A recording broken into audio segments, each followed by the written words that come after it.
So I've come to talk about compassion, but first of all, I actually want to talk about Arthur. Doesn't he look great? Now you see, Arthur's got a story, because Arthur, he came into our lives about 6 years ago. But up until then, Arthur had not had a good start to life. He was a very sad doggy. But at 5 years old, my daughter effectively took him in and into our household, and she's loved him and she's cared for him. And he's a very happy doggy now, and he's a very spoilt doggy. But this is Arthur, and you think, well, why on earth are you telling us about Arthur? Well, there is a link, because these three children are three children that through this church, families in this church, that are being supported. And I just want to talk about the way that that support is transforming their lives, because they had a difficult start to life. They were living in severe and extreme poverty. But because of the love and support of families in this church, their lives are being transformed. Just in the same way as Arthur's was, through the love and kindness of my daughter. So there's the link. But what's your name? Luna. Luna, would you like to come up here? And would you like to put your hand into this bag? Without looking. What can you feel there? Can you take something out? Oh, well done. That's always the best one to take out. We have, thank you, Luna. What do we have here? Toilet roll and some? A beauty cream. So there's a soap, yeah? So we've got some toilet paper and some soap. Well, what on earth does that represent? Well, you see, part of this situation with the children that you see is that they would not have had any sanitation. They would not have had hygienic things like soap and toothpaste and toothbrushes. But because of the work of compassion in their lives, they now have sanitation. They can now go to the toilet properly instead of having to go in the bushes or in a river somewhere. How would that feel, Luna, if you had to go to the toilet in the field or in... Not very nice, would it? No, but you're champion. Well done. So what else have we got here? Come and find something else. Which one have we got? Oh, well done, well done, well done. Look at that. So what's that? A pen and notebook. A pen and notebook. What do you think you need that for? Where do you use? You probably use iPads and things like that at school these days, do you? But you need do you need pens and pencils at school and notebooks? Yeah. Yeah. To write like notes. Yeah. Yeah. So, you know, with these children up here, they wouldn't have had anything like this because they didn't go to school. They couldn't go to school because their mummies and daddies had to provide this, had to provide them with a uniform. What else do you take to school with you? Pencil case. Pencil case? Backpack. And a backpack, yeah. And that's what they need as well. If I'd had a big enough bag, I'd have put a backpack in there as well. I'd have put a school uniform, because they need all those things to go to school. But they wouldn't be able to because their mummies and daddies were very poor and they didn't have anything. So through compassion, these children can now go to school. And you know, there's something like 59 million children in the world. 59 million children in the world of primary school age who don't go to school. And they don't go to school because their parents can't afford it. And through the compassion program, they provide them with writing material, they provide them with an education. And without that education, they're just going to continue in that spiral, that cycle of extreme poverty.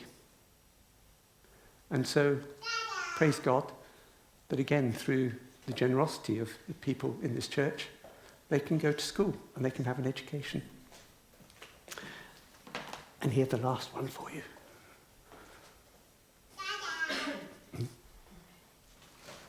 Oh, well done. There we are. A squashed orange and some water, some drinking water, isn't it?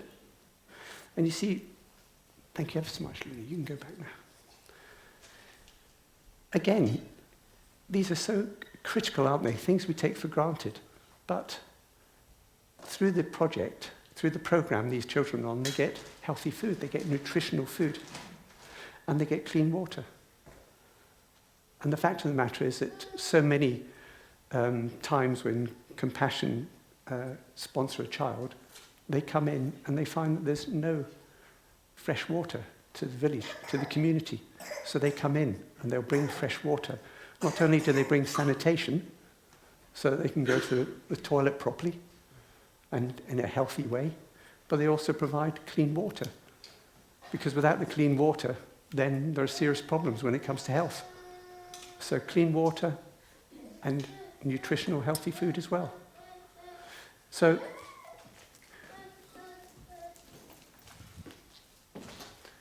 these three children, and if I press here, actually, no, wrong one. One in the middle. Yes, there we are. So this little lad is from Sri Lanka, off the southeast tip of India. And then we've got this lad from Bolivia, in South America, and this young lady, who Elaine knows, through Burkina Faso in Africa. And folks, in just the way that I've said, through so much that is given to them through the generosity of people sponsoring them, these three children's lives are being transformed. So I want to say thank you, and I want to say thank you to Luna for coming up and digging your hand into my bag. Thank you. Thank you, Alan. And now our many young children and youth are going to go to their groups. And as you go, just want to pray that you will be blessed by your time together, that leaders will be blessed by their time with you, and that you'll really get to know the truth of God's love in your time together.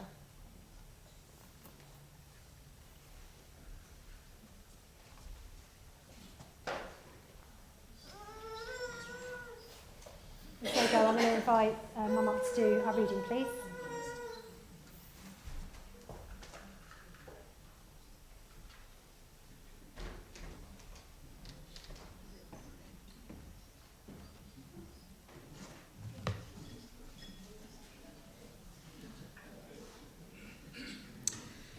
Our reading is taken from Jeremiah chapter 38, verse 6. And I must say, I think the loo roll is very appropriate for this passage. So they took Jeremiah and put him into the cistern of Malchijah, who was the king's son, which was in the courtyard of the guard. They lowered Jeremiah by ropes into the cistern. It had no water in it, only mud, and Jeremiah sank down into the mud. But Ebed-Melech, a Cushite, an official in the royal palace, heard that they had put Jeremiah into the cistern. While the king was sitting in the Benjamin gate, Ebed-Melech went out of the palace and said to him, "My lord the king, these men have acted wickedly in all they have done to Jeremiah the prophet. They have thrown him into a cistern where he will starve to death when there is no longer any bread in the city." Is that it? Another one. Then the king commanded Ebed-Melech the Cushite, "Take 30 men from here with you and lift Jeremiah the prophet out of the cistern before he dies." But for those those of you I didn't meet last year, I'll just say that I live in Bracknell, so I haven't had to travel very far, which is rather nice. And I'm married to my wife of 45 years, Penny, and in those days I have to tell you that you were able to get married at 12, so I'm not as old as you think. Yes, it's quite legal. So, and you may remember that I said that we live with our 2 adult daughters, one of whom I've mentioned, who looks after Arthur, and they're both at home. They went away to university and they came back. But I feel duty bound to tell you that actually one of them has just bought a house. And she's going to be moving out. And wait a minute, in celebration, she took us all out for a meal. So things are looking up. I'm a happy daddy. Oh dear. So here we are, and it's great to be back, and it's great to get to talk about something I feel really quite passionate about. Hopefully that'll come across. But it was several years ago now, I read a verse in Proverbs 31:8 that said, "Speak up for those who can't speak up for themselves." And that was it for me. I just thought, yep, Lord, I want to do that. And that's why I'm here. That's why I love speaking up for these children that don't have a voice, living in extreme poverty and in the poorest of poor countries. So I love compassion. And again, for those of you who didn't hear me last year, and even just as a reminder for those that did, let me just tell you a little about compassion and the fact that they work through hundreds of local churches in 41 different countries around the world, in the poorest of poor countries. And through those local churches, the churches will identify the children living in real bad way, and they'll contact compassion, and they'll say, "Look, will you help us to lift these children out of poverty? We really can't do it ourselves. Please will you help us? Will you talk to the churches in the West about their stories? Will you get somebody to invest in giving them a hope and a future?" And as I said previously, we've already got 3 children who are being supported and sponsored through 3 fantastic families in this church.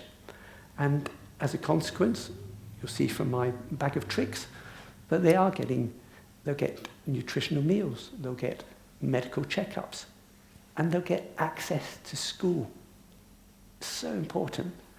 And then they'll even have sort of holistic teaching on hygiene and just how you look after yourself. They'll be attending homework clubs through the local churches. It's all done through the local churches, which is fantastic. I love it.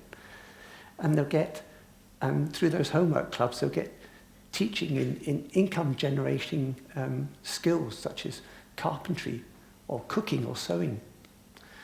And the great news is that it's not just that one child. The whole family get to benefit, again, through the local church. And so please don't just think it's one child, but the family benefit from that intervention, from compassion.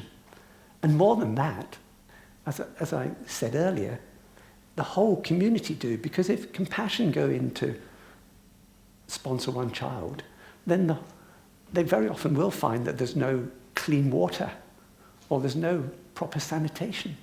So they'll come in and there'll be a project to bring good sanitation to the village community, good water, fresh water. So the whole community benefit. Isn't that fantastic? So just in the case of the child you've supported, Elaine, the whole community are benefiting in Burkina Faso, that little girl. But this morning I want to tell you two stories. I love telling stories. And they're going to run in parallel.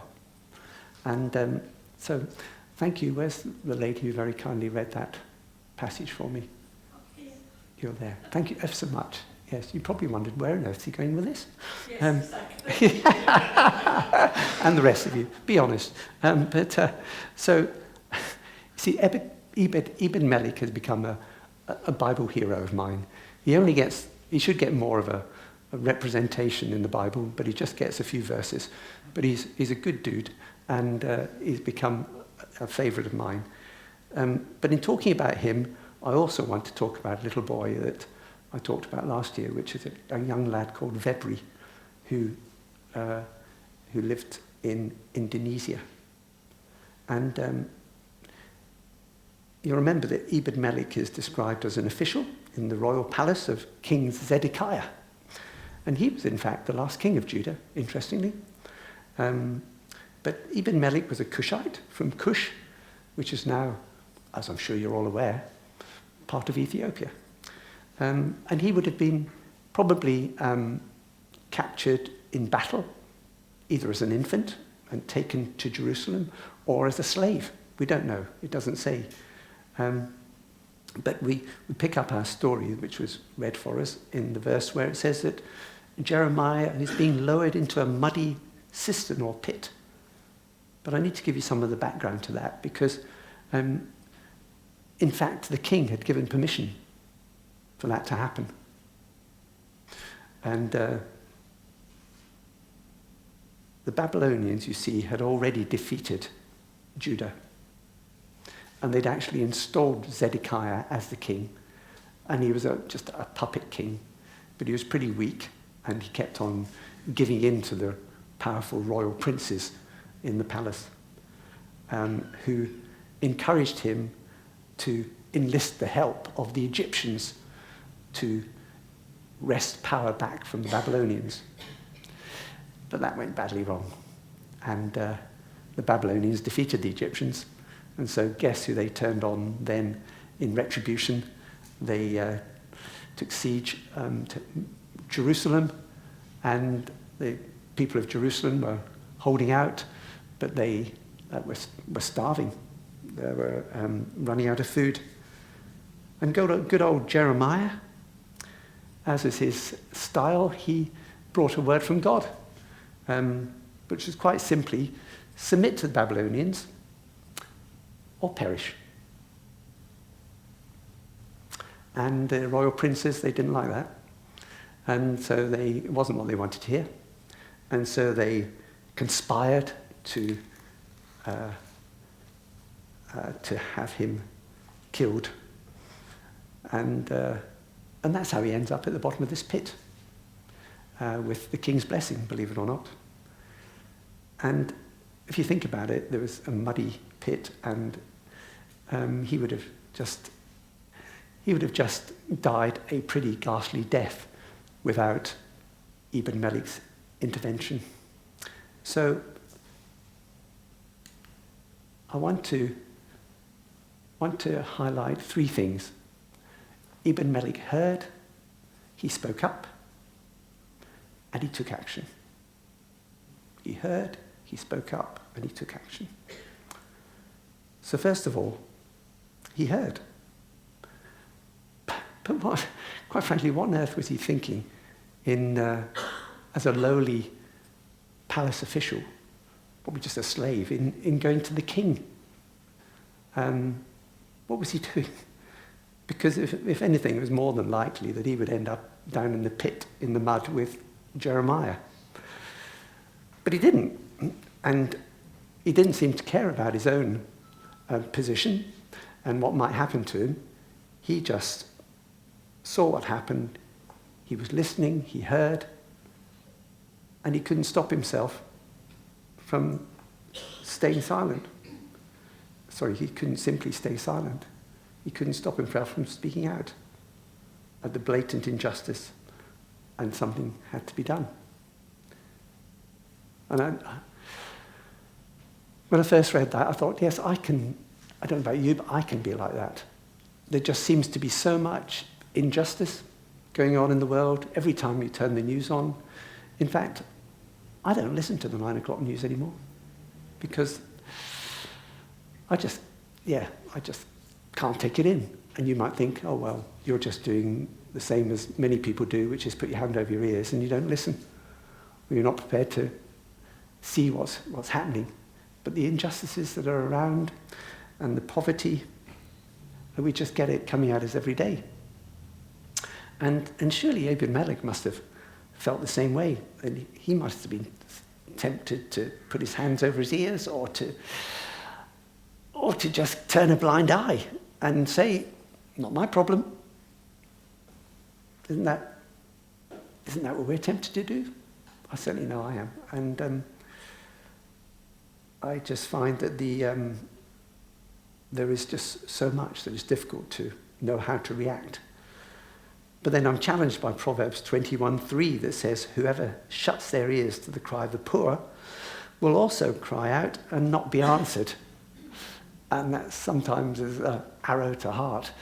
And you think, yes, God, I need to pay attention. I need to hear. I need to respond. But in 1996, there was a little boy called Febri living in Indonesia, and his mum was crying.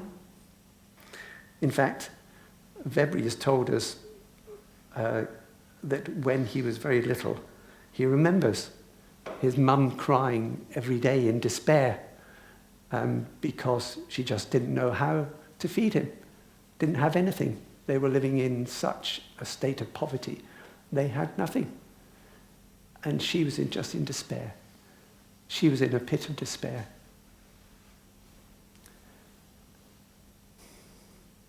And he had a dad, but his dad wasn't around. His dad was an alcoholic. So whatever money they did have, he spent. Tragic. But just in the same way as Ebed-Melech heard the cries probably of Jeremiah, as Jeremiah was being lowered down so cruelly on that rope, that Febri's mother's cries were being heard too by the local church, which I find is just, again, just shows you that the church is the life of the world, the local church. But Ebed-Melech, we've already identified, he didn't turn a blind eye. He spoke up. So he heard, first of all. Second point, he spoke up. And he went to the king, put his own life in danger by going to the king. And just in the same way, the local church in Indonesia spoke up by bringing Febri's mother's despair to the attention of compassion. And things started moving for Febri. But you know, the World Bank tell us that there are 356 million children living in extreme poverty. And as I said earlier, 59 million primary school children who don't go to school. It's just an incredible, mind-blowing number. And I find that these stats can be really daunting. It's all very well just spouting them out, but they can be so daunting, can't they? They just can be too much, and it's such a huge task. And you think, well, can I make any difference? And as you'll see in a minute, we can make a difference. And some of you will remember the starfish story from last year, but it's a good story, and I'm going to tell it again. And since then, I've even acquired my own starfish. So, the starfish story is about these children who are walking down a beach. And as they were walking along, on the beach, there were thousands upon thousands of starfish that had been just swept up on the beach through a storm, a big storm out in the sea the night before.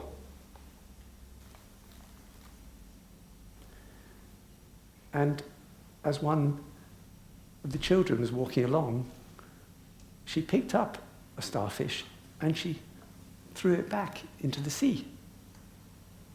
And they walked on a bit, and she did it again. She picked up the starfish and she threw it back into the sea. And this little boy stopped. He said, "What on earth are you doing that for?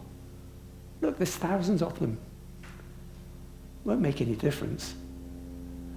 And in response, she just simply picked up another one, threw it back, and said, "It makes a difference to that one."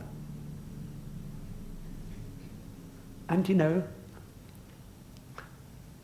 we can make a difference, can't we? To these children living in extreme poverty, one child at a time. You can make a difference. And to me, you see, the starfish story is like a modern day parable. You see, for generations, for centuries, there's been this amazing, huge storm of injustice breaking out upon this world through many different factors.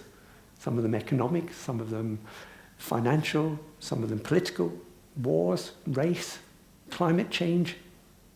This huge, huge pandemic, if you like, huge storm of injustice, washing thousands and thousands of, not starfish, but children up onto the beaches of extreme poverty. And very sadly, the World Bank tell us that millions more are going to be washed up as a consequence of the COVID pandemic. And as I said earlier, the scale of it can be quite daunting, can't it? But did we do nothing? No. We reach down and we pick up one of the children, just as some families here have already done. So let's just go back to Ibn Malik for a moment and see what he did. Well, we know he heard, but he didn't just hear, he spoke up.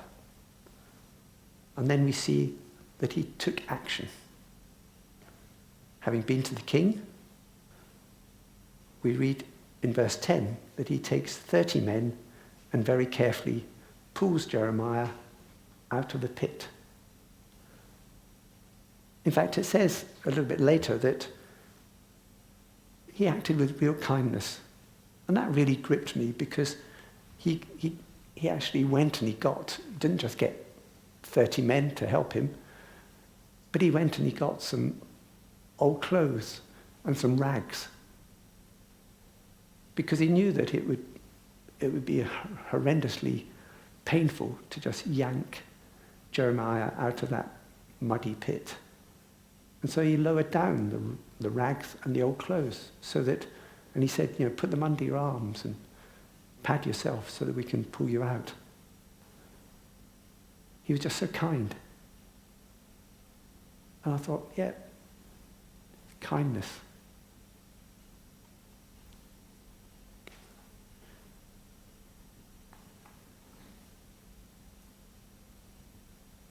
For some reason gets me. I think kindness, we need to be kind to one another. We need to be kind in the way that we help people. Not in any way be judgmental. We need to be kind as we help people out of their pit. And just in the same way, the local church in Indonesia, they took action for Febri and his mother. Similar to Ibn Malik, they couldn't do it themselves. Ibn Malik needed 30 people to go with him to help him. So it is with compassion. They said, look, will you help us lifting Febri out of the pit of poverty and hopelessness? We can't do it ourselves. So at the age of 4, Penny and I started to support and sponsor Febri. The age of 4 years old. And Febri tells us that as a small boy, he remembers feeling very insecure, was unable to make friends, and was bullied because of his circumstances. Kids can be pretty horrible to one another sometimes, can't they? But he said that over time, Compassion, the program, turned his life around, and God gave him a future. He says that he changed from being hopeless to being full of hope. And those are actually his words. And you know what? He just loves it when he knows that I'm telling his story. It's amazing. Last night when I was just reading through my notes for today, there was a WhatsApp message pinged up from February, which is just so lovely. And when I hear his story and so many like it, I feel myself getting so angry at the injustices and that create the poverty and the hopelessness and helplessness that he felt, and many like it. But that's where we come in, isn't it? Psalm 82:3 says, defend the weak and the fatherless, uphold the cause of the oppressed. As I said earlier, Proverbs 31:8 says, speak up for those who can't speak up for themselves. And there's a song we're going to be singing later called Hosanna, where there's a fantastic line in it. I do hope you'll read it with real gusto, but it says, break my heart break my heart for what breaks yours. Break my heart, Lord, for what breaks yours. And I was really struck a few years ago when Pope Francis, who's a good guy, he decried what he called Europe's indifferent and anaesthetized conscience over the suffering of refugees. And we can become so anaesthetized to all the stuff. We're constantly getting bombarded through social media and television. There just seems to be so much suffering going on that we can become anaesthetized to it, can't we? And I was really quite taken by what Pope Francis said, because it's true. And so I wonder, when you hear these things, what makes your heart race? What makes your heart race? What do you feel passionate about? Are there things going on that you really feel passionate about? Perhaps it's something to do with social justice or homelessness or child poverty. Perhaps it's something political, or even an area of human trafficking or persecuted Christians. But what makes your heart race? What makes you, I was going to say in a righteous way, angry?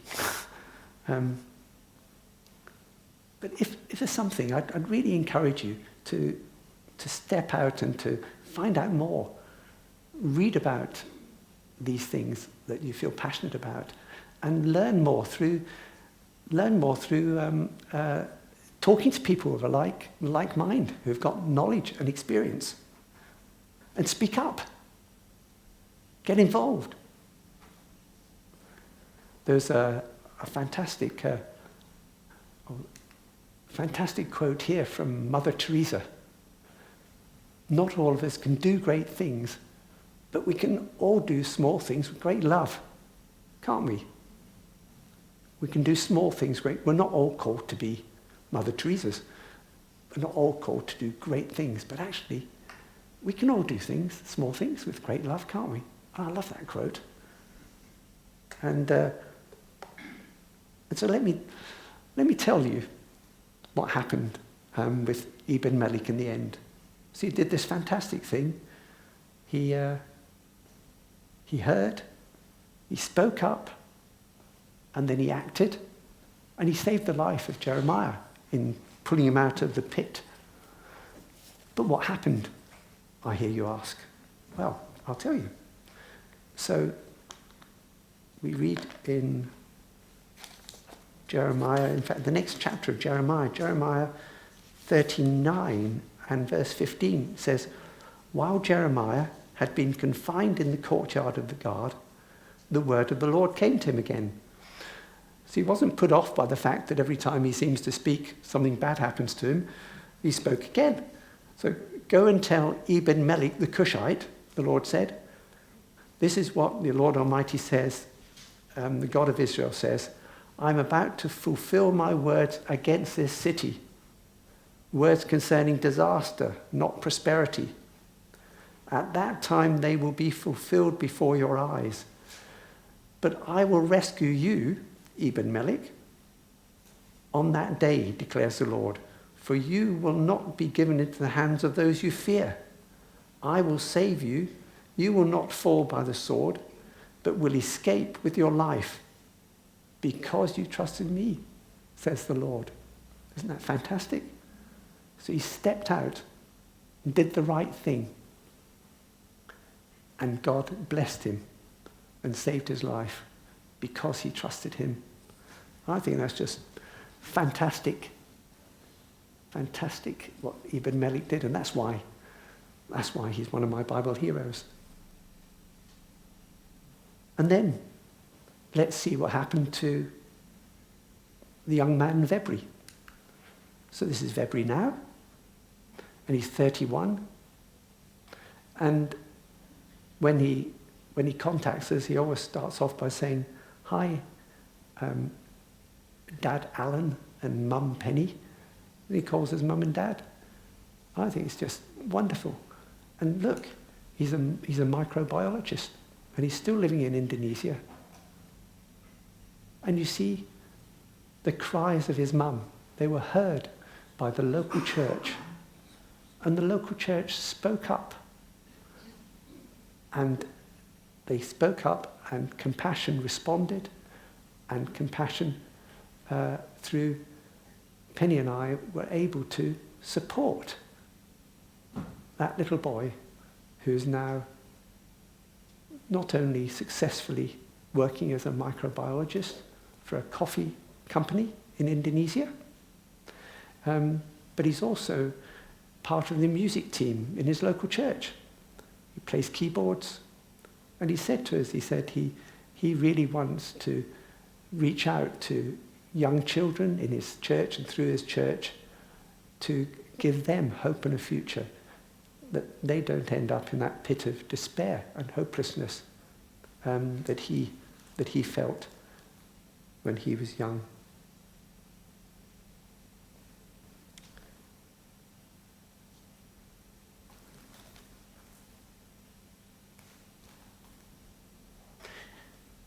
I wonder if today that you know somebody who's in a pit, and it could be someone in your road, pit of despair, pit of hopelessness, needing help. Somebody in your family maybe, somebody at work, a colleague, somebody in the church here that you can reach out to, that you've heard about, and you can speak up for, you can take action, you can give them a hand out of that pit. Is God putting someone on your heart, someone on your mind that you could reach out to today or over this next week? Maybe it's someone that you haven't even heard of before. Maybe it's one of these 5 children. There's Consulate, age 5, living in Uganda. There's, now I don't know how to pronounce that, Ogunwat, and she's age 5 and living in Uganda as well. There's a little boy called Liam, 3 years old and living in Bolivia. And there's a little boy here, Enric, age 6, living in Haiti. And Mayumi, she's a little girl, 8 years old and living in Bolivia. Now, you don't know them, but their mums and dads are probably crying in despair. And don't they look great? I mean, we never want to depict these children without some dignity, and we want to make sure they're already benefiting from being part of the program, and so they're dressed nicely. They're already benefiting. And there's this little boy's mum holding him. I wonder if she's crying. But the local church has heard. And the local church have brought them to the attention of Compassion and brought them to us so that we can reach out and maybe, a bit like the starfish, pick up one of these children and change their lives.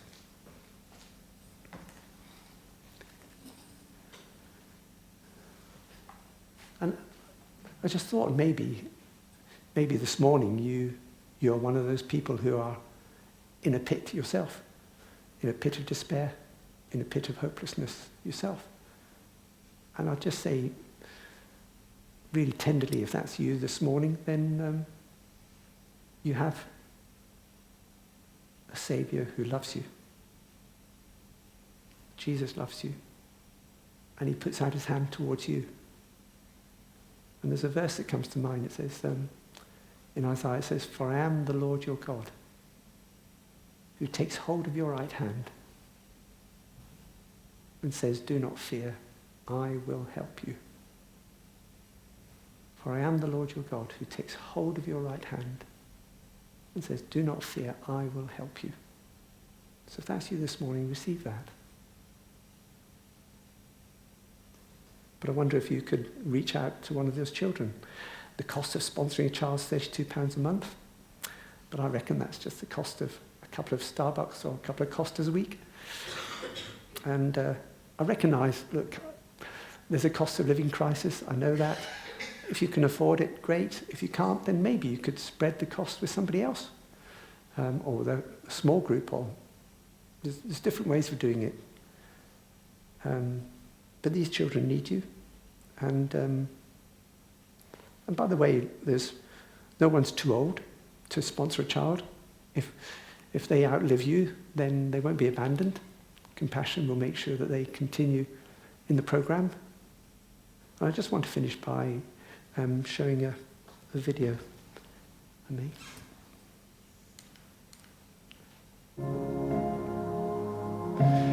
This gets me every time.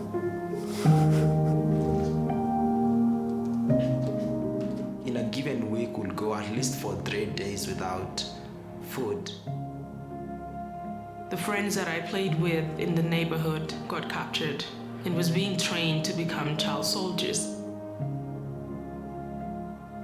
We would beg our parents just to buy one apple, but even the rotten ones we could not afford to buy. In a period of 18 months, I lost my small brother Patrick, my mom, and I lost my stepdad because of the terrifying disease of HIV/AIDS. When my mother died, I was lost. I was looking for hope, for God to just show me that everything was going to be okay. Not knowing what tomorrow will look like, not knowing whether I would have a home, whether we would live to see the next day.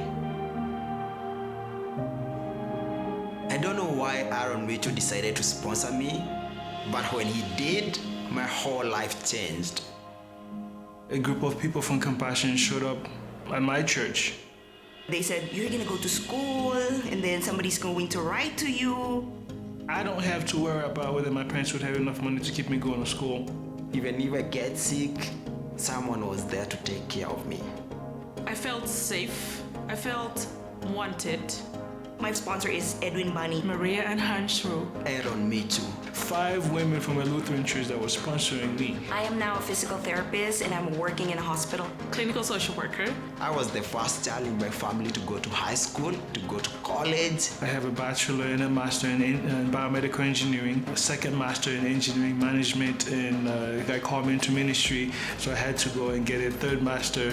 I have a ministry called Youth Arise Africa that works with boys who don't have father figures. We opened a small school. It's not providing the same opportunity that Compassion provided to me, so that they too can break out of the cycle of poverty.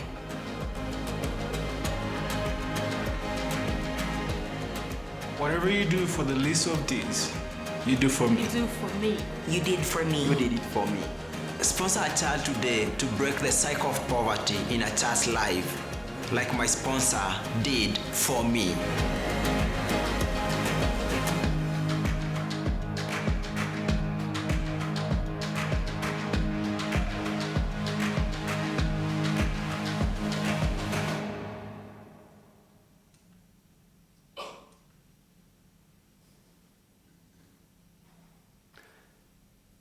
So we can make a difference, can't we? One child at a time. And let's remember what Mother Teresa said. Yeah, we're not going to be people that can do great things. Well, you might be. Kevin is.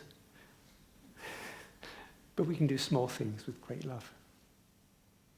All of us.